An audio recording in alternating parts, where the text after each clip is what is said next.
Okey, saya menyertai KUTKM pada 2 Januari 2002. Waktu tu saya menyandang jawatan sebagai penyelenggara store N17, sebagai kaki tangan baru lah, berstatus sementara lah waktu tu. Waktu tu KUTKM pun baru lagi kan. And then saya ditempatkan di pejabat bendahari waktu itu, di bawah Encik Bakri lah.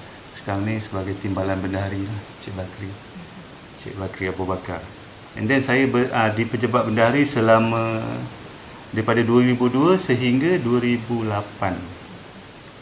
And then selepas tu saya berpindah kepada pejabat pendaftar pada 2008 dan sehingga kini lah.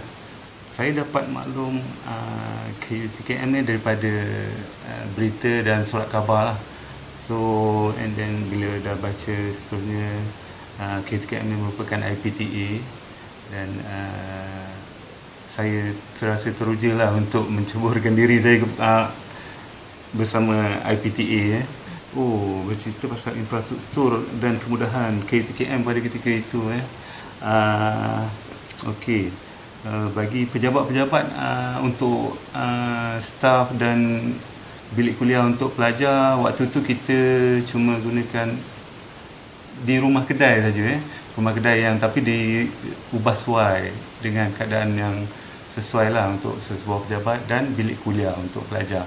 And then untuk kita KUTKM pada ketika itu terdapat juga kenderaan universiti, kenderaan kolej lah waktu itu, seperti motor dan bas, tapi dalam kuantiti yang minimal lah, tak berapa banyak ketika itu.